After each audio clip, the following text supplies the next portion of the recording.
Okay, this is a video demonstration of the KNS 4524AD. 4524 is a ball bonder. This is set up with a deep access option. So you can see the capillary is a little bit longer. I believe it's 0.750 length. The AD means it has auto step back, so the stage moves forward and back automatically. And then the D means digital, so you have all your controls are programmed into your microprocessor. You can see that with that light, but so you'll set up all your parameters for your bond 1, bond 2. You can also do ball bumping with this unit and a single point tab. Right now I got set up for a typical bond. It's a ball bond first bond and a wedge bond the second bond. And I'll just go ahead and do a demonstration. I just want to point out too, we have a heated workstage here. It's for gold ball bonding, which recommend that you set the temperature to 150 degrees Celsius. You can adjust the height by spinning the bottom of this. It's set properly now. You also have this option here for the stage where you can move the rotation, and there's also rotation in the top here if necessary. But for right now, I'm just going to do a standard bond to show it's operational. And using the chest pin over here, I'm going to use the left button to activate the bond head. So first you press and hold, you're at search, you release, and it'll automatically step back to whatever program distance you have. So now we're at loop height. I'm going to press and hold again. That's search 2, release, and you see that there's a wand. There's a tail left at the end of the capillary. The wand comes across and creates a ball so you can continue on and do your first bond again. So I'll do a couple of the bonds here. Search 1, bond 1, loop, search 2, bond 2, and then it creates the ball. Okay, what we're using here is 1 mil gold wire. It's set up on a 2-inch spool, which is placed up here. So the wire is taken off the spool, fed through the feed tube here, down across the top here, and there's a little glass slide. This is the tensioner, and a wire. You place the wire down through there and through this eyelet here, and then in a kicker. This is your kicker back here, and then you can go ahead and put the glass slide back on, and then put the tensioner on there. You can put the cap on just to keep it clean. Once it's fed through the eyelet here, it comes down in between this drag clamp here, they call that, and you can open that by hitting the clamp button here. This also opens the clamp here, so both of these work simultaneously. So wire gets fed down through the drag clamp, down through the capillary, and then you place the wire in between the clamps here. It's explained in the manual that you received, so while we're here, you can turn your NEFO, which stands for negative electronic flame off. You can turn it on and off. Typically, you're going to leave it on. You have a test button here. It's going to test your ultrasonic. You just want to, you can hear it there. You can hear it vibrating. Your light for your light source here. While we have the light off, I don't know if we can see it, but there's a little red spotlight indicator here. So it's a reticle that's generated from this setup here. So what you do is you do a bond and then you set your reticle to where that bond is. So anything that follows, wherever that reticle is, that's where the bond will be. And then finally, over here you have a manual spark.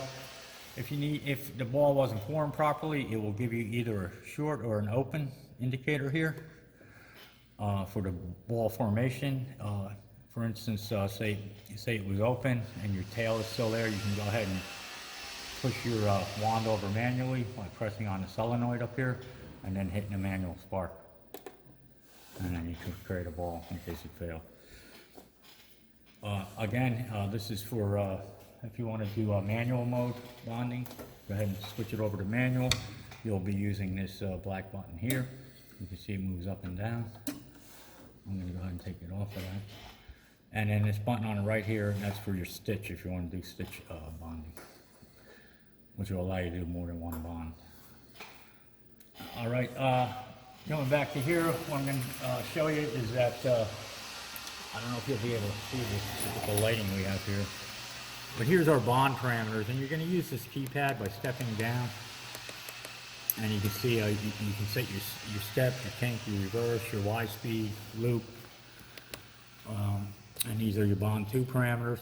You set your tail here, your tail length, and your ball size here.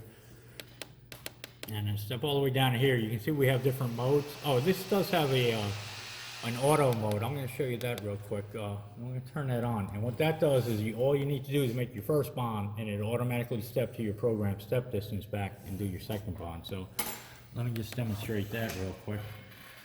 So what I'm going to do is I'm going to line up my first bond, and then go ahead and proceed with the bond, and then it's going to automatically go to loop and then bond second bond and create the ball part. So let's demonstrate that. Press and hold. I'm at search 1, and if you watch my hand, I'm just going to release it.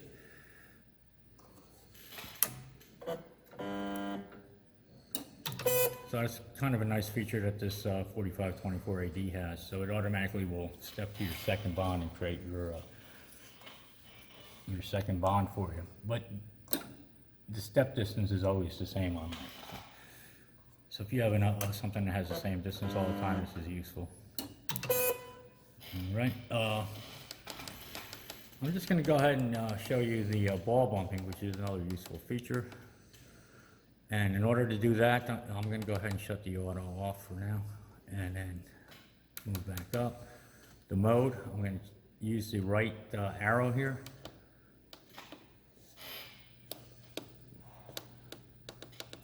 Maybe it's not the right.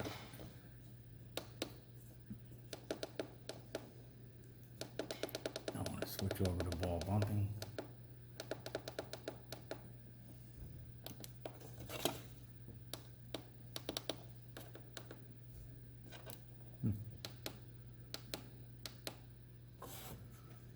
Let me just go ahead and hit reset. Oh, there is a reset button here too if you ever need to reset the and you'll see it's going through its initialization right now. The stage will move forward looking for the limits, the travel limits.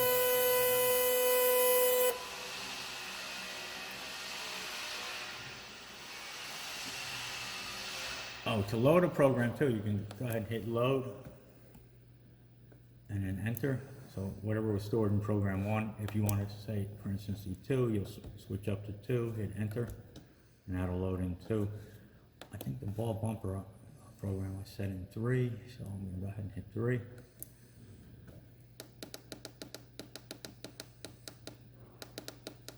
Step through your parameters. As you can see, that's set to ball bumping.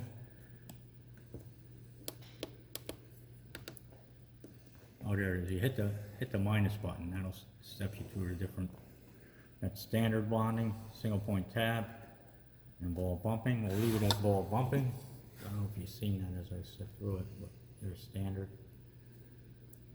So you hit the minus button on the keypad. Let's make sure we're in ball bumping. Go ahead and hit enter.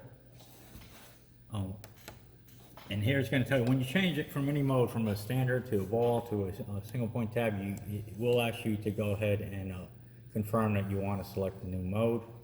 Hit enter. It's going to reinitialize, but put the machine in that setup for that, say for instance, ball bumping. So I'll do a couple of ball bumps here, and that'll be it for the demonstration.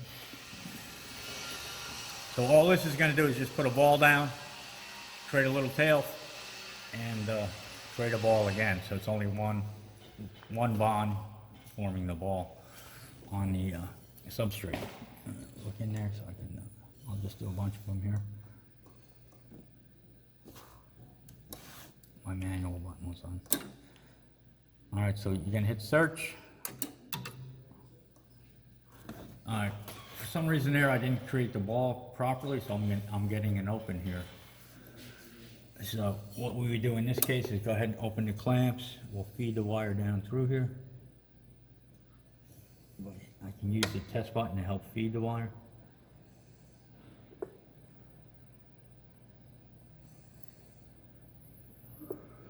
We got a little bit of a tail there, you probably can't see it. I'm going to demonstration. I'll come across and go ahead and do a manual spark. Okay, now the ball is gone. So let's go and do a couple of ball bumps here.